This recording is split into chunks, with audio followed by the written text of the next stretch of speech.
nation, three islands, one people, love in abundance, emancipation, revolution. We build aspire as one taking us higher. Grenada to the world, Grenada to the world. Everybody shouting. GND to the world, big we bad and we proud. Let me tell you about a Grenadian. Everyone needs a neighbor. We looking out for each other. When we grow in the culture, let me tell you about 473. Job we fed like we family. Resilient, brilliant, little but we large. Come let we celebrate, we sweet GND. Come let we celebrate, we 473. Come let we celebrate, we sweet GND. Come let we celebrate this my silent country. From the hills to the valleys, the memories live on. Running wild through the streets, sucking mango off the ground. Granny say, little boy, you are more than what you know. Hold your head up, fight for a life better than how you grow. From humble homes, we make we name through the trials and pain. Come let me rise and say, Grenada to the world, Grenada to the world. Everybody shouted. GND to the world, we big, we bad and we proud. Let me tell you about a Grenadian. Everyone is a neighbor. We looking out for each other. When we grow in the culture, let me tell you about 473. We job we fed like we family. Resilient, brilliant, little but we large. Come let we celebrate, we sweet GND. Come let we celebrate, we 473. Come let we celebrate, we sweet GND. Come let we celebrate this my silent country. One nation, three islands, one people, love in abundance, emancipation, revolution. We build aspire as one taking us higher.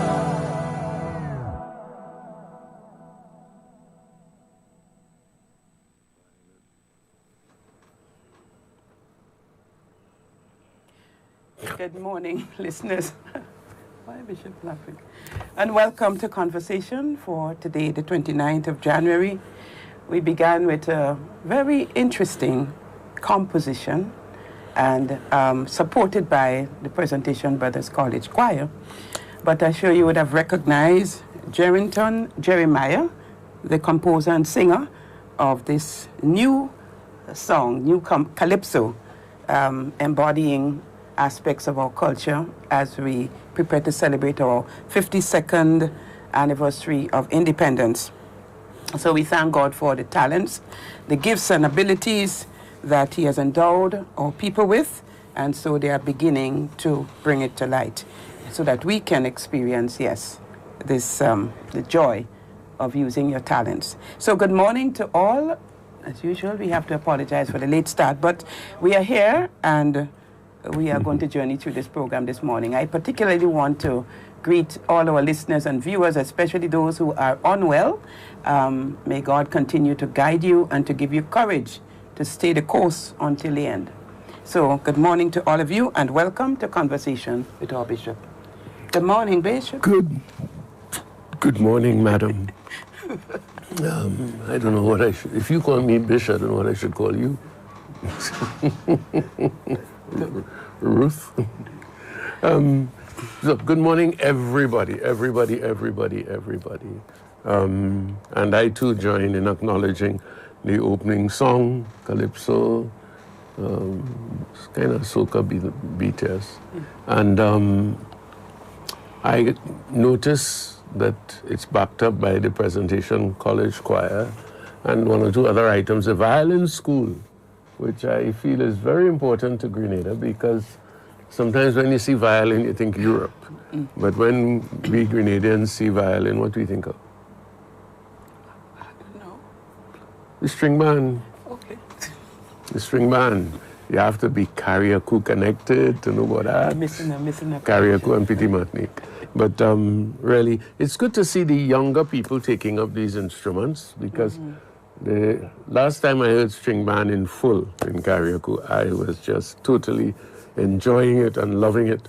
And then I did find myself thinking, I see these older people playing the violin and the quattro and so on, and you wonder, will another generation come up? So when I see Jerrington's piece there, I say, yes, the younger generation is being prepared for that, and you hope that they don't just disappear off the Grenada scene and not become a part of the culture. It's important that whoever is running the violin school give them a taste of string band, because you can't play string band violin like that.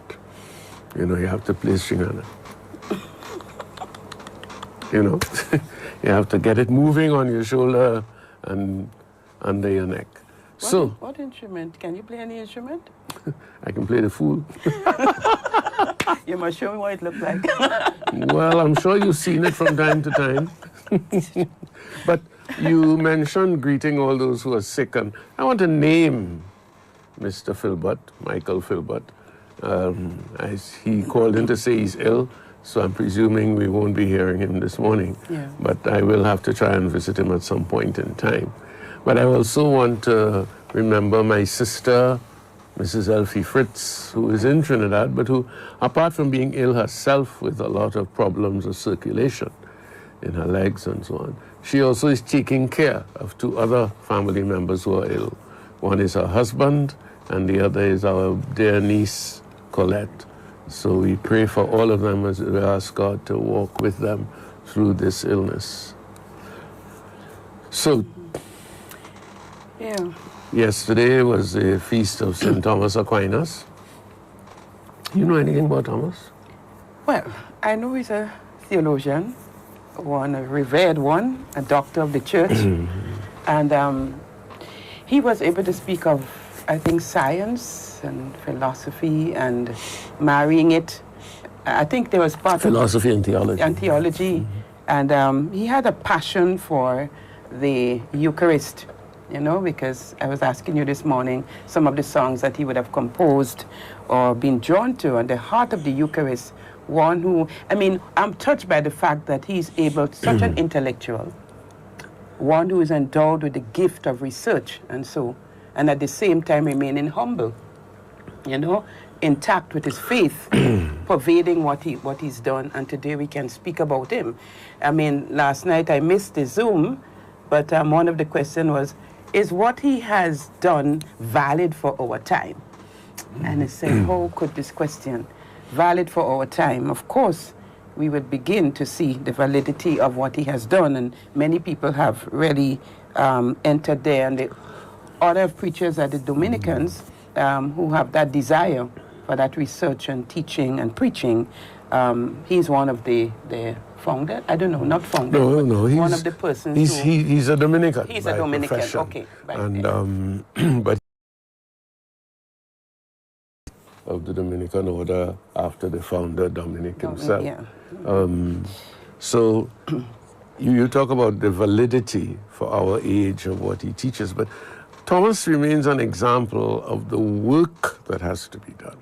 And that's one of the things that sometimes I feel we miss or we're not too clear on, that in every age, the church is challenged to meet the insights of the age, and to bring the gospel to bear on that. In Thomas's day, there were certain philosophical streams, especially the thinking of Aristotle. Before that time, Plato, the Greek philosopher, was the main thinker influencing theology. And even today, a lot of Christian thinkers are claiming that it is Platonism more than the gospel that influences what people preach today. And that's an interesting thing to see. But what Thomas did was he looked at the thinking of Aristotle and sought to bring that to bear on the Christian gospel. And some people think he succeeded wonderfully in that. But today, we are faced with other challenges. And the question is, who are the people who are thinking about what we are experiencing today, especially in terms of science, and now more and more in terms of AI?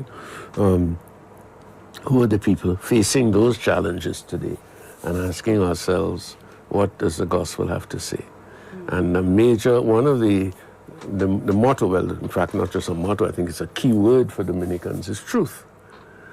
And today, there is a tremendous challenge to truth. I don't know whether the speaker last night raised it, but there's a tremendous challenge to truth. What is truth? Is there anything like objective truth? Pope Benedict was very strong that is something that we cannot compromise on. But even if you're not compromising, how are you really articulating what truth is when, over the past week, I have had 2 occasions when I've opened up my YouTube and began to look at images, films, you could call it short clips. And after a while, you say to yourself, this can't be true. Or what does truth mean in that context? One of them particularly was the first thing I saw when I opened up on the morning. And it was saying that Donald Trump was going to be charged and arrested and charged with this. And I said to myself, the person who was supposedly doing it was somebody whom everybody trusts. But it's an AI fake.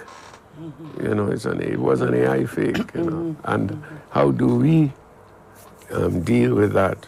How do you, come election time, how do you know what is the truth of a person's position and what is not?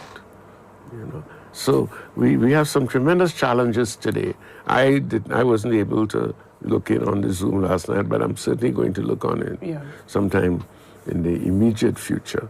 And then, of course, to face up to what exactly is being said. Bishop, just to one more. It's interesting that we went back to these centuries to call forth these persons who have contributed to the church. And even if you journey from a path, I'm sure, as you said, Thomas would have something moved him to take that course, that the Spirit of God. Spirit of God. And influenced by what is happening in society at the time, So apart from, when we speak of Thomas, what is it that we want to, you said he speaks and his presence represents the work to be done. But, you may have known more of him. You may probably know more of him than I do, because really I haven't really studied this. But what exactly you think one of the areas that you believe that he touched on that is valid and needs to be developed? That's a very fascinating question, because I would say everything. Because he wrote something called the Summa Theologiae, which meant a condensation or compilation about theology. And when you use the word summa, you really are referring to the heights, to the best, and so on. So in these volumes, it's not just one book, it's volumes. And he's exploring that out of his own tremendous intellect. But you know what, at the end of it all, I'm not sure whether he actually burnt the books or not. The myth, the story, the legend, let's put it that way, is that he burnt it all. All straw. All straw. And from that, people who have a certain devotion and affection for Thomas admire the humility of the man, that he could look at all that he did and say, all straw, When you look at it, these days when I look at some of the things, all straw, and so that that there are a number of areas, and I think this is what is most important. I'm not a Thomistic scholar, but I would dare to say that anybody who's a genuine Thomistic scholar would say that there are some areas where the struggle continues. The struggle continues. For example, I remember reading, I had a professor once in Louvain Gosh, the face is before me, but the name is not. And he always said that if you understand Thomas, you have to say, Thomas would not be satisfied with. I think that's a fascinating thing, because a lot of people, out of this affirmation of the Catholic Church that it is a one true church, tend to believe that we must be able to say, this is true and that is true and that is true. But people like Thomas would always put a little inverted commas between that, because you may be able to say this is true or that is true, but you must always leave it open to God, not you, to God through generations yet to come, opening up for us different dimensions of that. You know, like when you're talking about people, human beings, you say to yourself, I know this human being. A parent is quick to say of their child in their teens, oh, this is my son. I know my son, but do you really know your son? Because your son is going to reveal other things about himself. When you're maybe on your deathbed, you might discover things about your son when you say to yourself, God, I didn't know that. So that this sense that the truth is always revealing itself. And that if we say that about these things, it's not because we want to make certain claims about things. It is because God himself, who is the root and the source of all being, is constantly revealing himself. So that if I might be bold enough to say this, and I think Thomas said it somewhere as well, that God is constantly revealing himself to me. And my biggest sin would be to say, Lord, stop. Don't, So I must always, I love to talk about the God of surprises. I must always be ready for the latest surprise of my God. Thank you. Thank you. So listeners and viewers, this is Conversation with our Bishop. Much to think on, much to chew on, much to chew on truth and how life unfolds. Because as you said, you rightly said, it never stops. As he said, the people of Israel is like the Lord manifested himself when he said, who I am, who am I? He said, I am sent you. Because as you go, God reveals himself. Mm-hmm. And this is one of the amazing things that we cannot put stops, as you said, but to be open, because God is not static, constantly moving. So you appeal to us and invite us really to go a little deeper than just the little knowledge that we have, and those whom God has endowed with the gift of intellect and that desire for research should take advantage of it as a gift to the church. Mm-hmm. Okay, so thank you to all of those in the Dominican order who are continuing to help with the theology and some of the courses that you're offering at this time, and those who did it before. Okay? This is the brainchild of Father Ronald, so I think we have to, I know he's putting a lot of energy, maybe too much energy into it, but we have to thank him for that, and thank the priests who will be coming, who have come out and who will be coming out. Yes. To share with us. Yes. Hey, Father Ronald, you hearing us? Mm-hmm. Thank you so much, and the Dominican community. All right, so we're going to take one more before we take a break, and that's it. That's the celebration of the consecrated life that was instituted by John Paul II. The Day of Consecrated Life. The Day of Consecrated Life, 1997. One of the things that is said is that the religious, there's a presence always pointing to more than just what we see. They stand for more than just a nun or a priest or so. You speak to society in a way perhaps not even unknown to you, the religious, and that sign continues to be in the world. And many people by that sign are drawn, either to quicken their memory, to not forget, to aspire, to desire, to pray, to know that God exists in some way because of the presence of these people who walk and live among us, sometimes live ordinary lives, but the presence of God shines through them. Yeah. So I didn't see the message this year for the celebration. Not yet.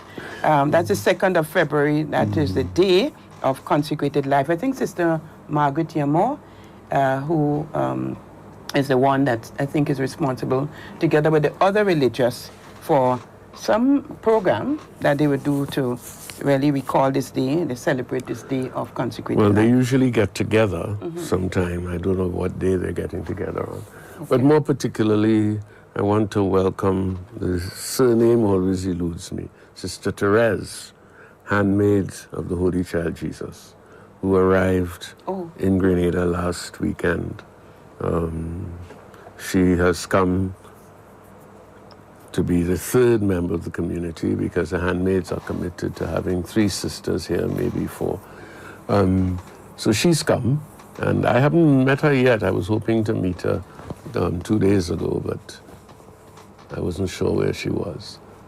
So she's here, and they are basically a group of teachers, and medicine and education seem to be the 2 strong points that they have. And we have Sister Cornelia, who is also at New Law, and is also the administrator of Munich Parish. She's done a tremendous job just holding on. I was hoping that they would have had a parish priest by now, but we have some challenges with priests and religious coming in. Sister Therese has had a rough time coming in, and we thank her for persisting with it and being faithful to the call that she got. So to all the religious, and we can go through all the religious congregations that are here.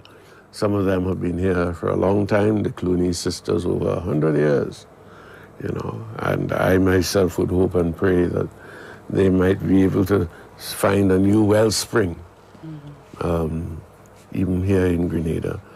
That is challenging.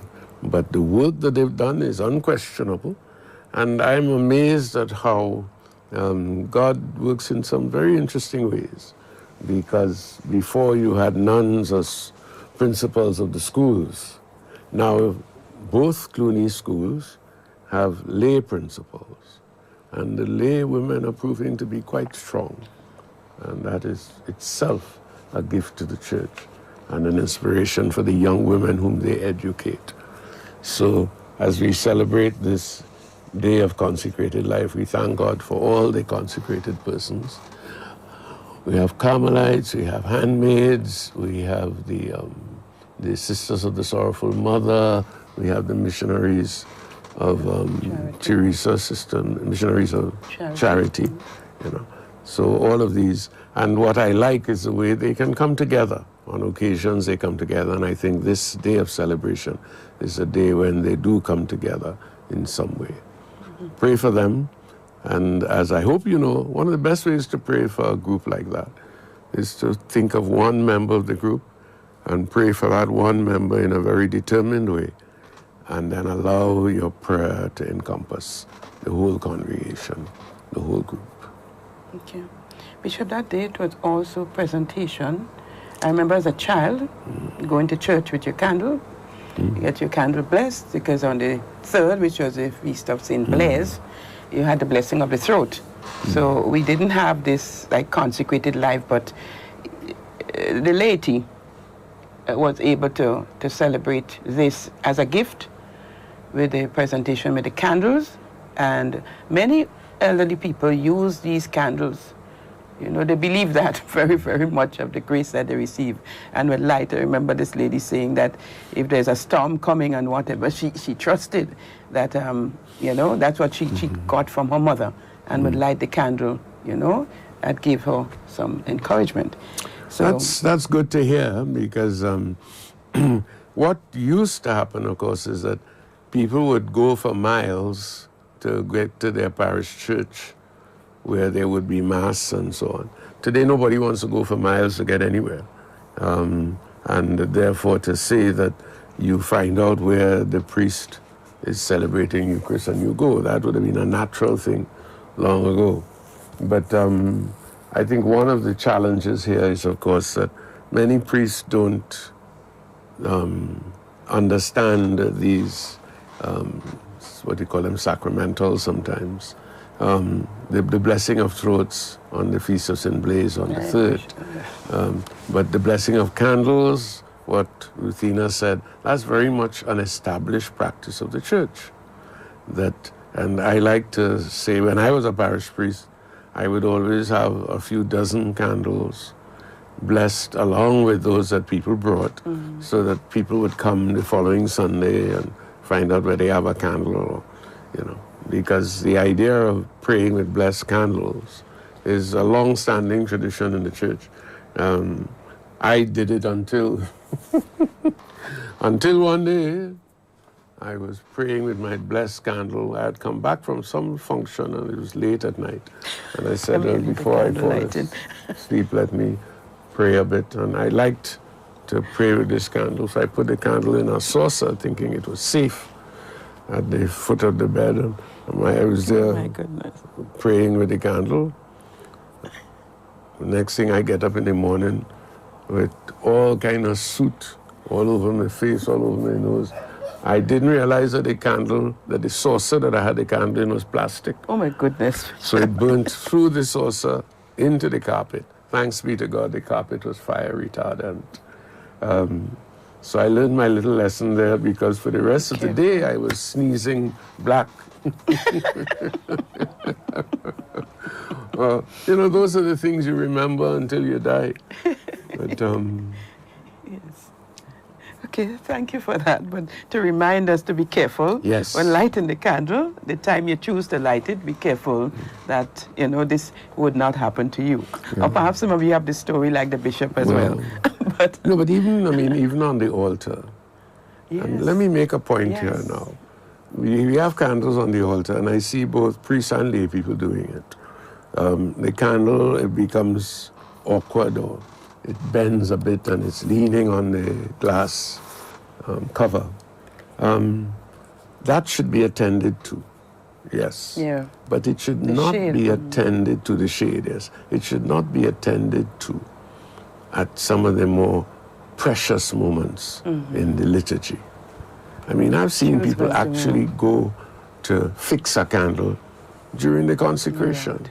That should not happen. As a matter of fact, generally speaking, nobody should be moving in the church during the Eucharistic prayer of the Mass. During any prayer, you should be praying. You shouldn't be moving around. And therefore, I just want to urge everybody to be aware of that. But let me say this. If you're aware of it and you see somebody doing it, you don't shout out, "Why don't keep quiet?" What's going on there? You don't know you shouldn't be moving it? No. If somebody's making a mistake like that, you let them make their mistake, and then afterwards you correct them. You don't want to have noise added to noise. But it is one of the things that I see happening here quite a bit. Altar servers obviously have not been properly trained, so they realize the candle is going down short, and they choose just that moment to try and fix it. Let's be careful about these things. Bishop, I want to say something here, because somebody raised it this morning. The allowing of our sanctuary space to other faiths. To what? To other religion, to put it that way. To me, that there is no, it appears, looking on, that people are not, the dialogue didn't take place as to what should. And where we regard our ambo, you have people sometimes using that space when they should be using another point, or perhaps put the podium, I don't know if it's the podium, lectern, whatever, the podium at a lower point. Because people get up there and they say all kinds of things in that sanctuary space and all of that. And I think, I remember in St. Dominic's when the altar was consecrated. Oil for soap. And it was said what this anointing meant. And sometimes I wonder if we really remember what has happened there. And I think there should be some kind of guidelines as to what happens within our sanctuary space. I really wish to say this, because it's not just Catholics, but you have other persons who just think it's just a place to walk up and say or do. I would really want you to respond after we take this caller coming. Good morning and welcome to Conversation. Yes, good morning, and good morning to Bishop. Morning. I want to make a comment about the blessed candle, which I really believe, because that was the only candle that remained lighted in my house through the Ivan. And I remember that my mother always said, and I put it there was no shade over it. It remained light until the storm was over. Amen. I remember telling Monsignor about it, and he said, I never thought of that. I was so frightened that I never thought of that. But you see, when parents, you learn something from parents, it stays with you. These older folk, I just wanted to make that comment. Thanks for Thank you for that. Right. Okay. Thank you very much. You're welcome. Yes. So, Bishop, a response. Yeah, there are two views on that, and I am more leaning towards one than towards the others. There are some people and one view in the church which believes that our space is so holy that nothing else must take place in it. And there's another view that says in Jesus Christ, those veils that are supposed to separate the holy from the unholy have been torn into. So that what is important is a fundamental respect. But to say that you can't do this and you can't do that, that's another question. I always make it very clear when people of other faiths are using our Catholic space and they're supposed to be told this at funerals, that you don't use funerals to attack the church. You're up there in the sanctuaries, very more often than not, because many of our churches don't have any big set of space. The cathedral, we have a big set of space so you could separate sanctuary from the rest. If you're going up to De Blando or someplace like that, you don't have all that much space to work with. So that people should realize that they have to have a fundamental respect for our faith if they're going to use our space. And I have to compliment particularly Anglicans and Presbyterians and Methodists who use the space from time to time. The Presbyterians have their own space now in town, a beautiful space. And the Anglicans are similar, but sometimes in some places like Grenville, I think, you still want to use the larger Catholic space. So we ask for that basic respect, but the business of saying that because you're not a Catholic, you can't do this in our space. I think if you say that, you have to ask yourself, who does God welcome into his space? That's one question. And then the whole world is the space of God, and we're all in it. So I say there are two views, and I share the latter view myself. Then why consecrate? Which Then why consecrate the spaces? Because the consecration is meant to be a symbol to us who believe. It's meant to be a sign to us who believe. It's not meant to be something that cuts us off from other people. We are baptized, but we are not baptized to be cut off from other people. We are baptized and we remain in the midst of the world, and we are called to sanctify that world by our presence, right? The altar is a special thing. The altar and the tabernacle are two special things, where you don't have anybody opening the tabernacle. You don't have anybody going on the altar. In some situations, like when we were in Rome the other day, the Anglican Archbishop celebrated Eucharist on an altar in St. Paul's Church. Now, some people were horrified, but, the Pope didn't object. It happened, and we move on from there, because, you see, what one person said to me, he said, Clyde, boy, they're making all that fuss now. 50 years from now, we will be smiling at what we did.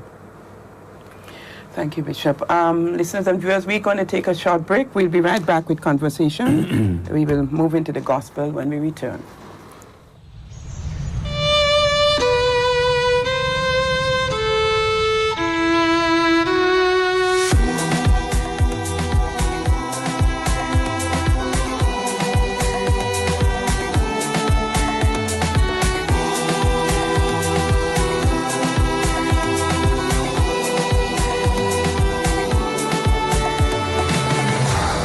One nation, 3 islands, one people, love in abundance, emancipation, revolution.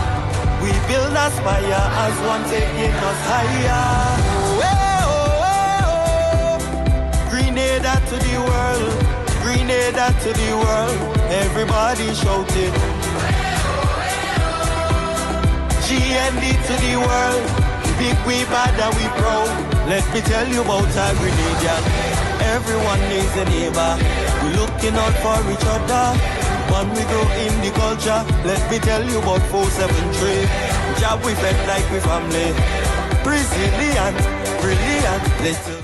Welcome back, listeners and viewers, to Conversation with our Bishop.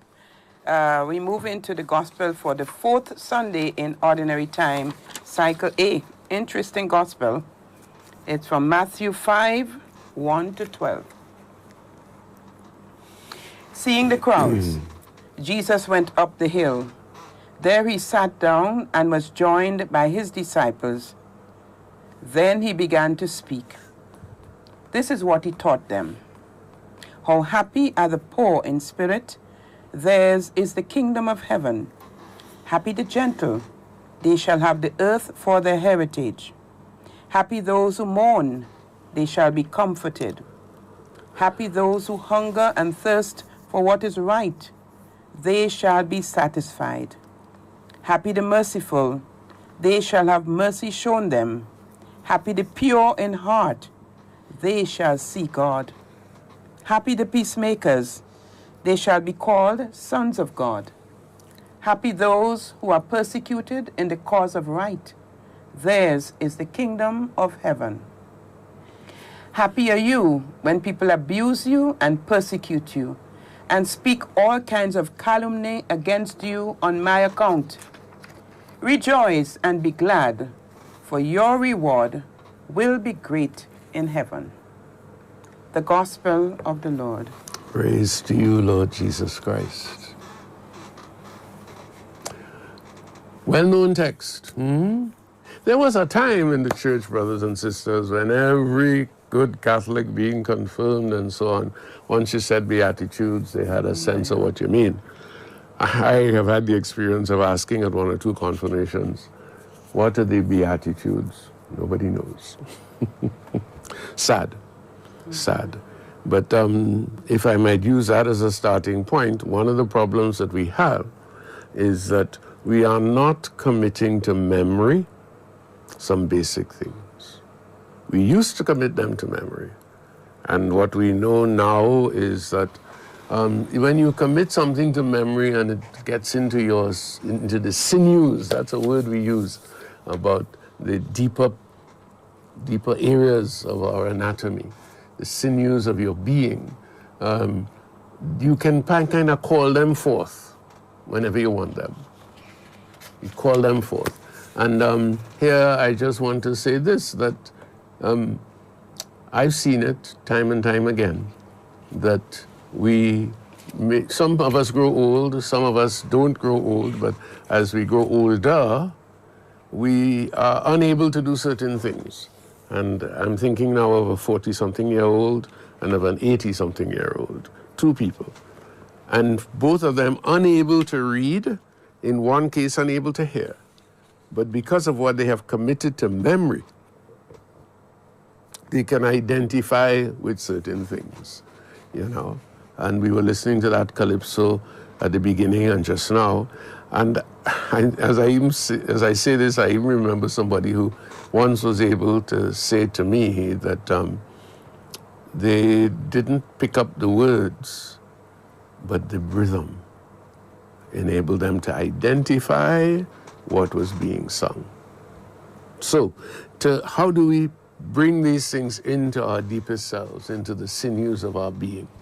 So, the 8 Beatitudes. There are many things that can be said about them.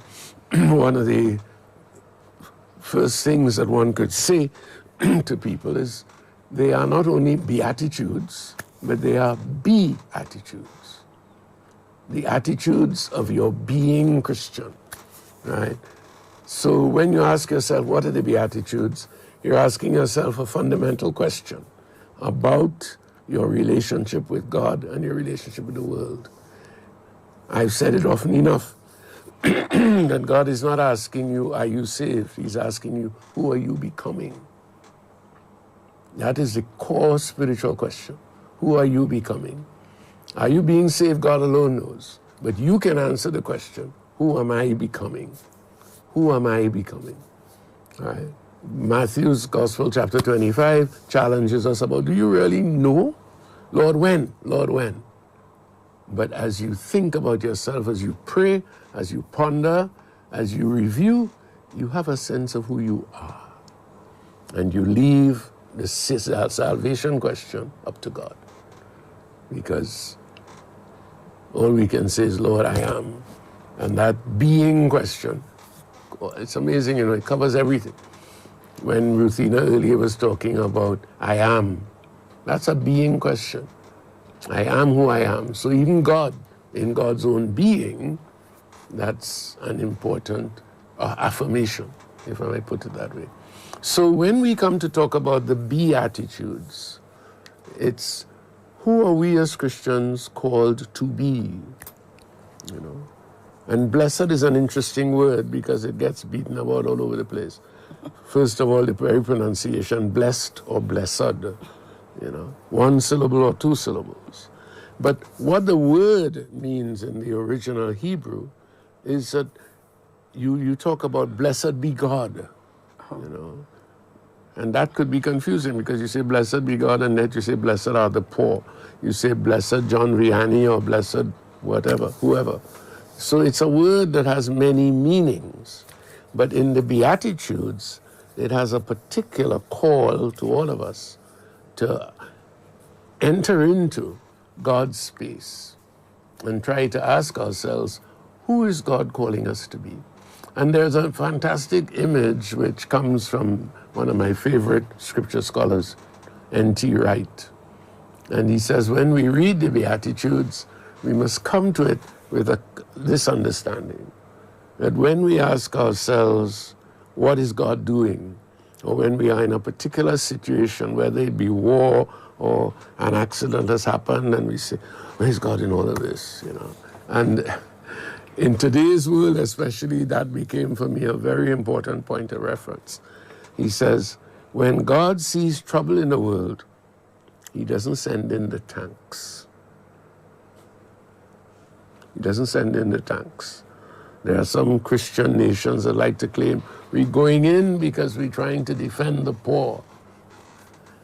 More recently, we've had some of that, going in to defend those who are being persecuted and being killed in their own countries. When God sees that kind of a situation, he doesn't send in the tanks. He sends in the poor, the meek, those who know how to mourn, and those who hunger and thirst for righteousness. That is what God sends in. So therefore, in being baptized, we are called to allow ourselves to be shaped by these Beatitudes so that God can send us into the different situations. And I think that is something that all of us have to ask ourselves, how merciful are we?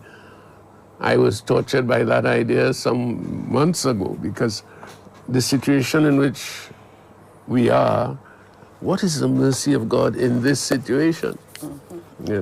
What is the mercy of God in this situation? It was something that the church was caught up in some years ago, because when somebody has committed murder,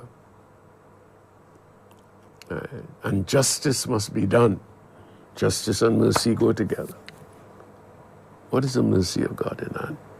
Is the mercy of God to hang by the neck until you are dead? Or is the mercy of God to forgive? Is the mercy of God to have somebody spend the rest of their life in prison? Or is the mercy of God to hang them? Those are piercing questions which you should not take lightly. There are umpteen stories of men on death row who, when they heard that their sentence was being, the word you use is... Is it reprieved? What's it? No, that they are commuted, that their sentence is being commuted to life imprisonment. What do you say to them?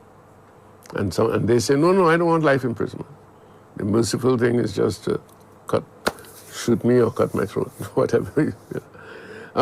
Not easy at all. The church today is saying that the death penalty is not in accordance with the mercy of God. And we have to ponder that and try to act on it. So, in all of these situations, the Beatitudes challenge us.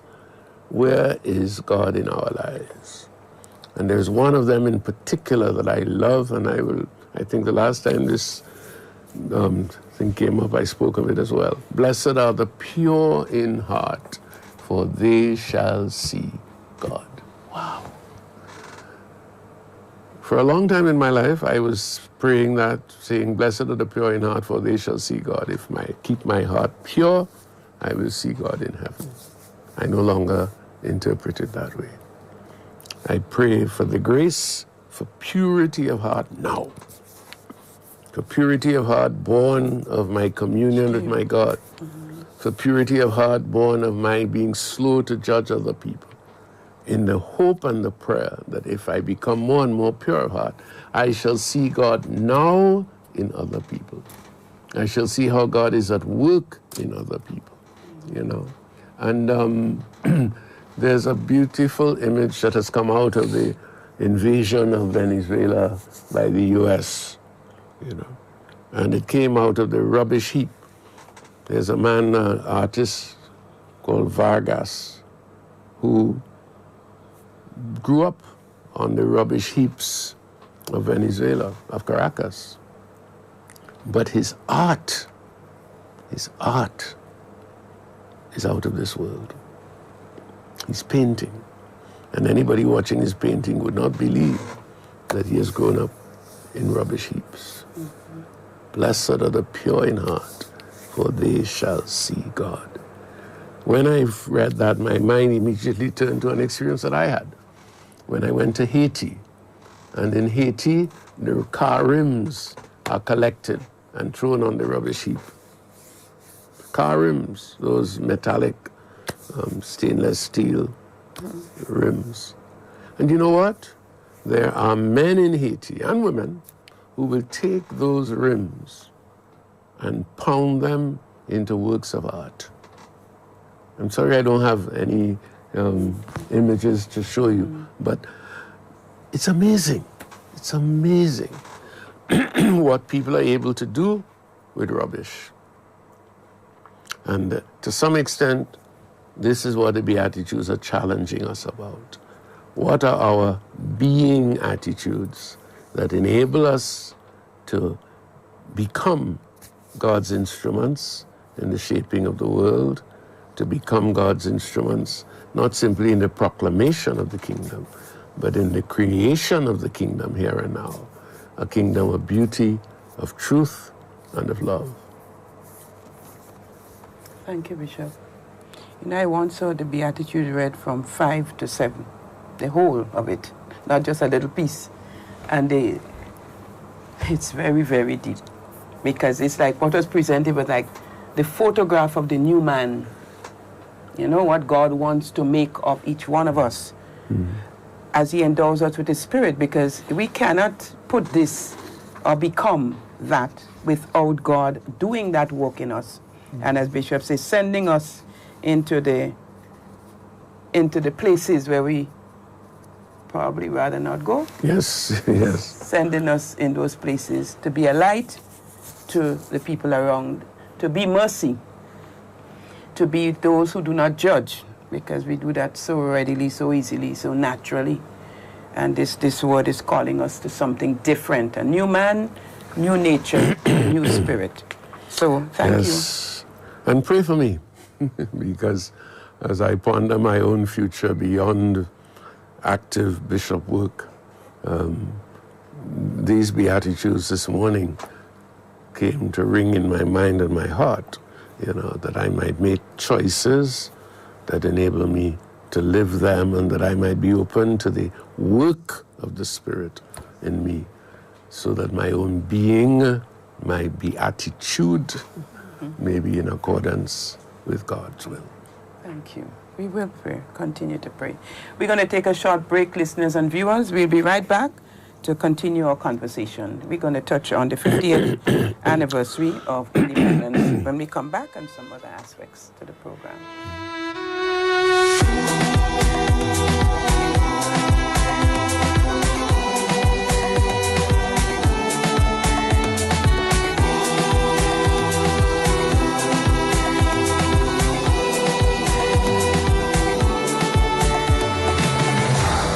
One nation, three islands, one people, loving abundance, emancipation, revolution. We build, aspire as one, taking us higher. Oh, Grenada to the world, Grenada to the world. Everybody shouting. GND to the world. Big, we bad and we proud. Let me tell you about our Grenadian. Everyone is a neighbor. We looking out for each other. When we grow in the culture, let me tell you about 473. Job we fed like we family. Resilient, brilliant. Little but we lad. Come let we celebrate. We switch GND. Come let we celebrate. We 473. Come let we celebrate. GND. Come let we celebrate this my silent country. From the hills to the valleys, the memories live on, running wild through the streets, sucking mango off the ground. Granny say, little boy, you are more than what you... Welcome back, listeners and viewers, to our program. I was just moving to the beat of that tune. You know, it reminded me of the 50th anniversary composition for the celebration of independence, you know, a kind of rhythm, up. And, you know, it's really, really good, the purity of the voice, you know, and the whole, you can hear the words and you can enter into it. Because the theme for this year's independence is Grenada at 52, anchored in faith and guided by purpose. Grenada at 52, anchored in faith and guided by purpose. And it says that the theme emphasized national resilience, as we heard, unity and shared vision for the future, with celebrations highlighting our cultural pride and community involvement and so on. One of the things I was thinking about as we talk about the independence, looking forward to doing a program where we don't see the colors, really. Pray for the day that we would not see the colors, but we see a nation and we see one people working together for the good of the country. And what is coming to me, what is it we want to leave? What is it that we call culture? What is it that we want to preserve? What makes us pure Grenada? And I'm thinking, we want to hear this from the young people, from the elderly, from whoever you are, the man on the street.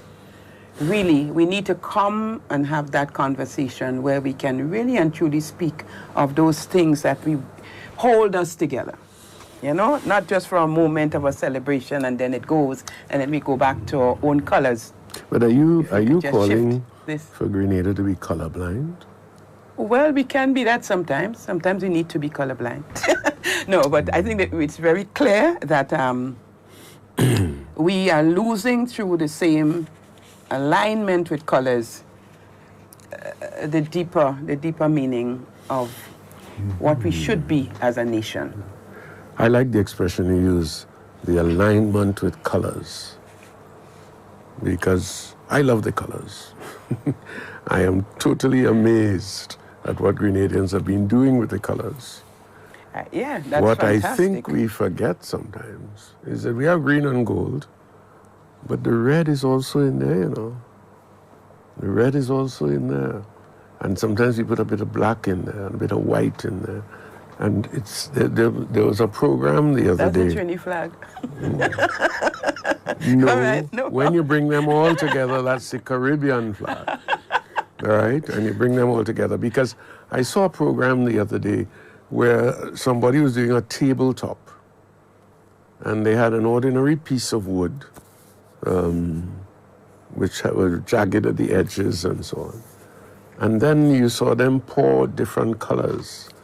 after the piece of wood was placed into a frame, and they poured the different colors onto the part that was not wood, and it was some kind of sealant. They have a word, they call it a kind of tabletop, which I'd never seen actually designed or made. It's a shine, you get a shine. Yeah, and it's solid. It's a solid, when you finish with the mixture, it's solid.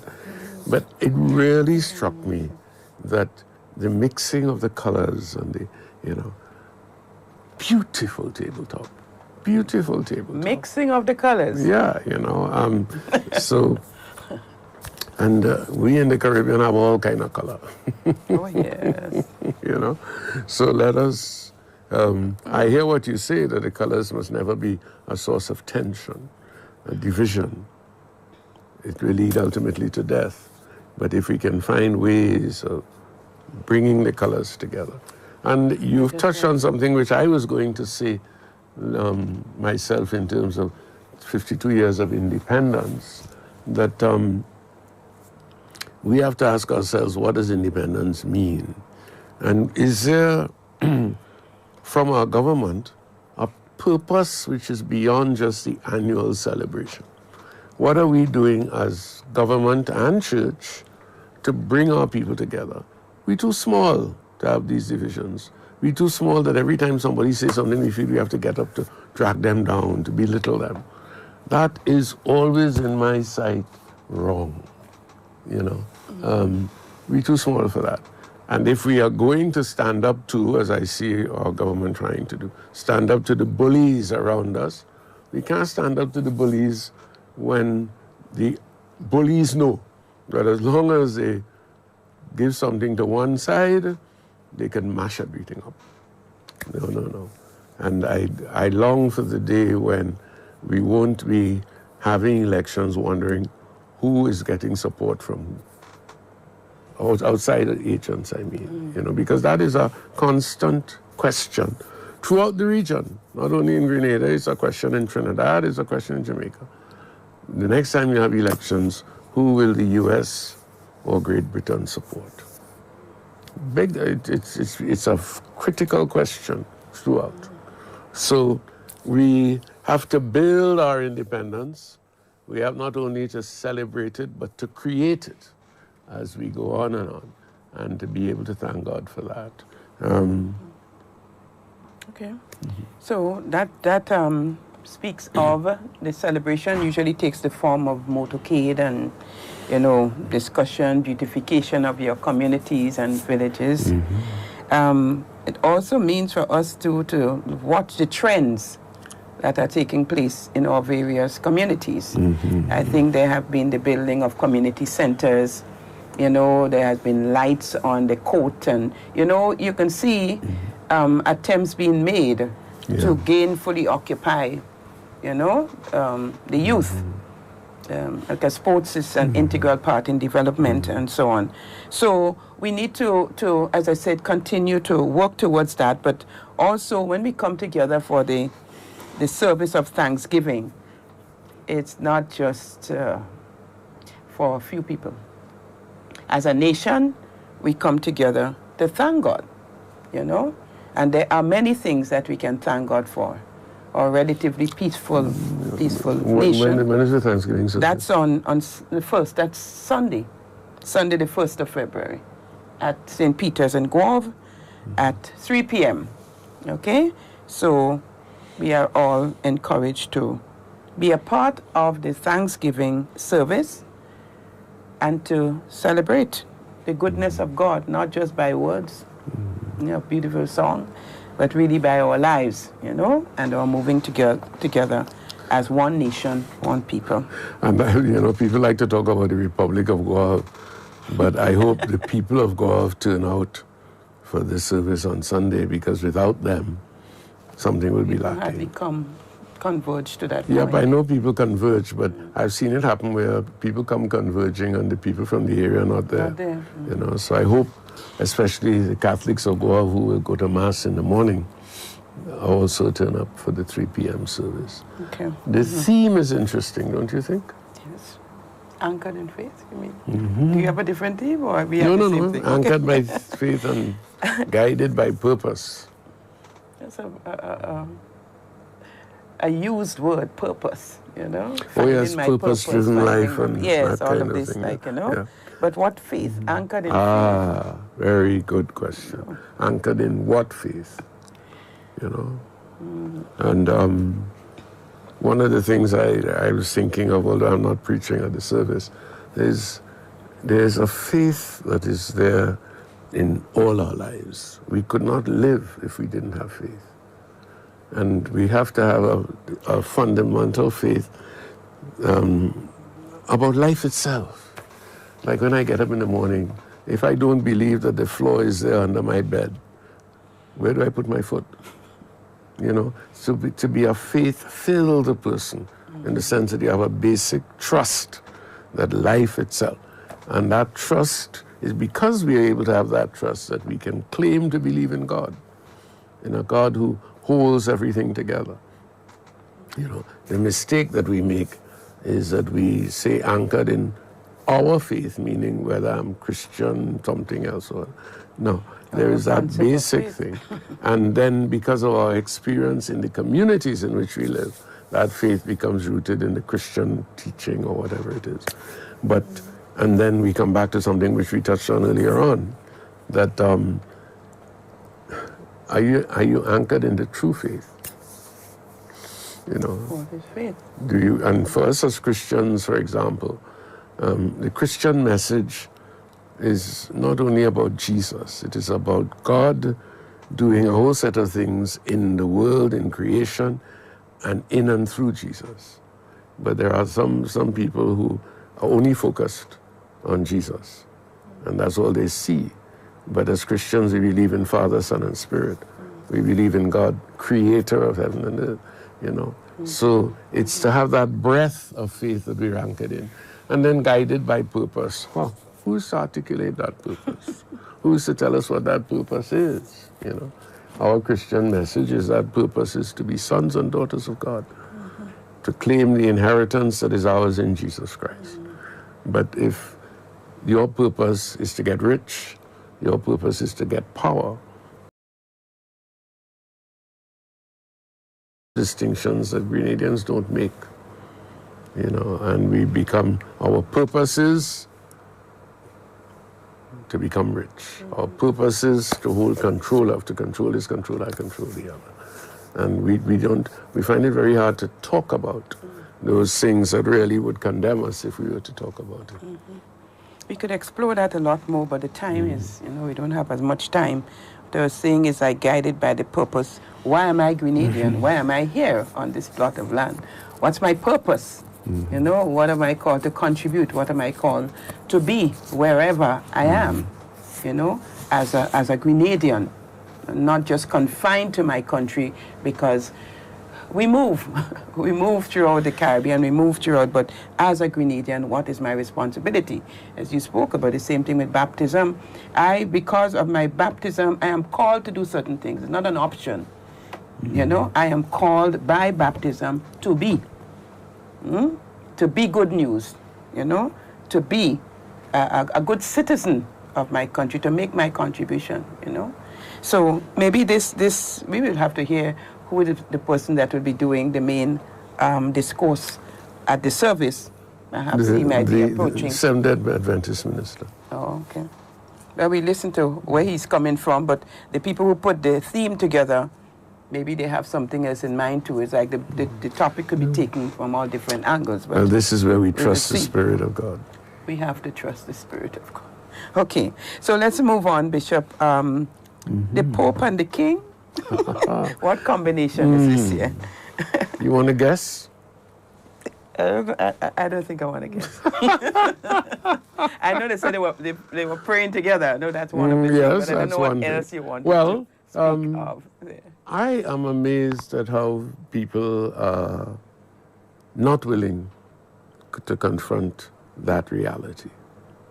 The Pope, within days of Robert Prevost being elected as Pope, the genealogists were clear that because of his roots in Louisiana in the United States, a genealogy of yes, him? yes, okay. yes, his own Heritage. following heritage, yes, that he was of African descent. He is of African descent. Okay. And Ruthina, you just betrayed yourself. Because for a lot of people, they say, so what? You know, and so what? What is important now is to realize that, you see, the Catholic Church is Catholic, and it's open to everything.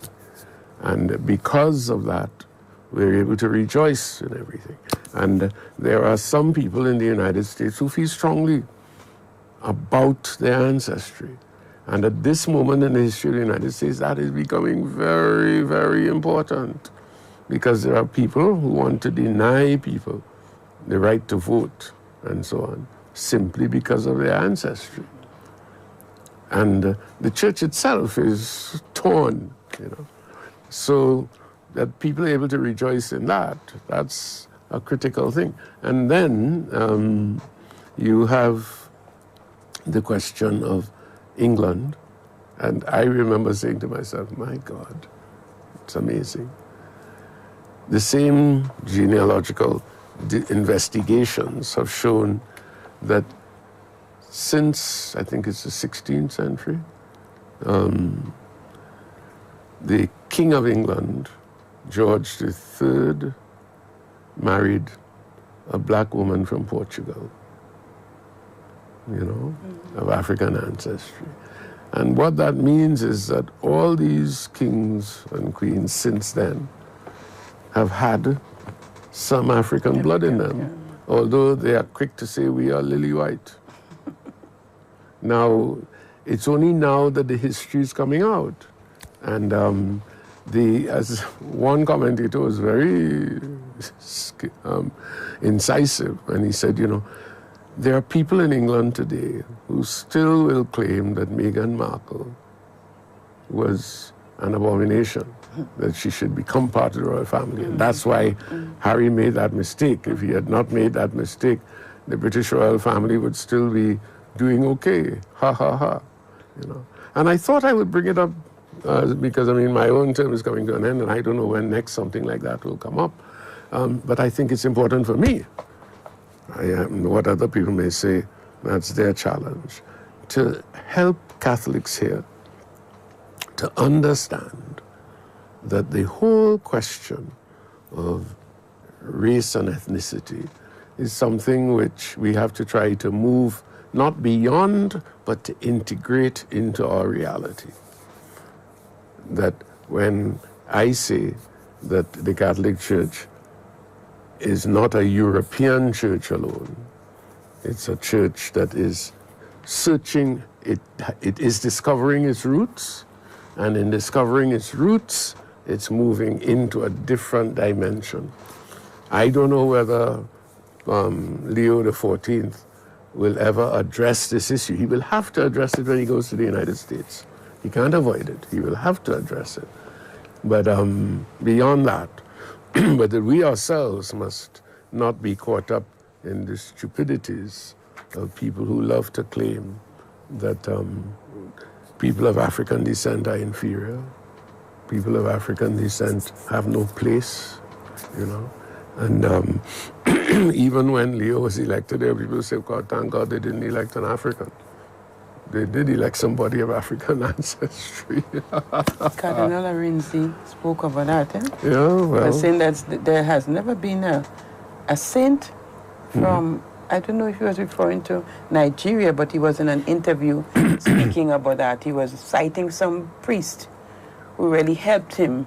I just don't have all the details, who helped him, and there was a cause for him to be canonized. And he was saying how many millions of people there, and the church is growing, and they don't seem to have... Well, there are a number of people whose causes are being investigated now. Okay. But you see, I'm not too sure how much of a difference canonization makes, really. Okay. We know the saints among us. Like, I am very clear that Judy Williams is one of Grenada's saints, you know. And there are other people who will bear witness to Christ, I don't want to embarrass anybody, so I won't call any names now. But what we have to be able to understand, and it's funny, because when I think of the class structure in Grenada and in many of our West Indian islands, the fairer the skin, the more beautiful you're supposed to be, But in the islands of Grenada and St. Vincent, Dominica, and all of these, I can't think of anybody who is totally Caucasian. All of us have some bit of African or other, But I feel that we can exist anywhere. I mean, the fact of the matter is, we have to become conscious, but the root is in Christ, and Christ has redeemed all of this. So, I mean, we have to grow towards, that. You were my brother. Yeah, but the end, where? My sister. The end result is not growing towards nothingness. The end result is growing into, as I was saying earlier on, that when you bring it all together, the beauty is unfathomable. So what are we fighting over? We are fighting over some people saying, don't tell me who you are, don't tell me where your roots come from, right? Just accept us all in the beauty of us. And that is a way to grave injustice, because a whole set of our people are suffering simply because they are not this or not that. Okay. All right. Thank you, Bishop. You sure you're thanking me? For some things. For some things. We had some news, not pleasant news, last program on Father Daniel. Yes. Do you have an update on him? Well, I was very happy to can't get pronounce a his surname. text What is message. his surname? Schwartz. Yes. Schwartz. I was very happy to get a WhatsApp message from him indicating that he's hoping to come out of ICU. So I hope that by this time or by the weekend at least that he would be out of the intensive care unit. But he has some speech problems. So that will take a while. As you know, strokes can affect different capacities within you. For some people, it's mobility. For other people, it's your sight. And for some other people, it's your speech. So he is seemingly challenged in his speech. Okay. But we thank God for him. We know how much he meant to us while he was here. And we pray that God will continue to walk with him. Yes. And I want to thank the people of Goa who loved him so much and who have prayed for him a lot. I think he was quite struck when he realized how much people were supporting him in his illness. Thank God. All right, and then we have just a bit of information, because I received an invitation for this panel discussion at 5:30 p.m. at the Anglican Church in St. George's. Two very good friends of mine, Merrill and I, went to school, Anglican High School, and Miss Avon, whom I met. Are you that old? Teacher. Why don't you say mature? Okay. No. All right, so an invitation goes out. I think people had personal invitation, but I think it would be a good lecture to attend. It's Church and Education Post-Slavery at the Anglican Church this evening, 5:30. So it's Mrs. Merrill Lord and Mrs. Aban Marshall, both of them deacons. Yes. Deacons of the Anglican Church. Yes. Okay. And both of them have been very involved in education. Mrs. Marshall is not only the wife of the Archdeacon, but she's also a district education officer. Yes. And Merrill was... She wasn't in class with you. Yeah? She's too young. I didn't say that. Okay. So I think that's all we have to say to the people today. Next week will be a different program. But we thank God for the possibility to do this program with you. Hope you've learned something from it. Hope it has whet your appetite or perhaps given you an insight into something that you had not heard, or perhaps moves you to want to make a step out of your comfort zone. So again, we ask you to please continue to take advantage of the Diocesan Institute of Pastoral Studies, that's DIPS, that program organized by the Dominicans, which is ongoing. On Saturday, I believe Father Hugh continues with the teaching on the Bible at the Upper Room in Grand Dance from 9 to 12. Continue to pray for our country and for Father Daniel. Also continue to pray for Lana Moore, who I heard is out of hospital. Pray that she recovers well to be able to function as the Lord will have her. Let me put it this way.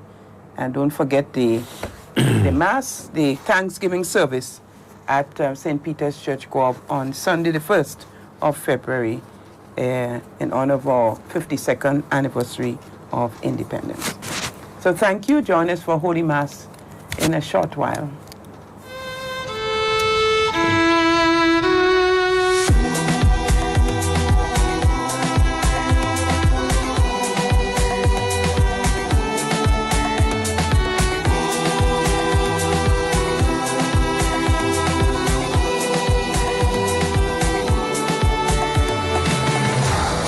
One nation, three islands, one people, loving abundance, emancipation, revolution.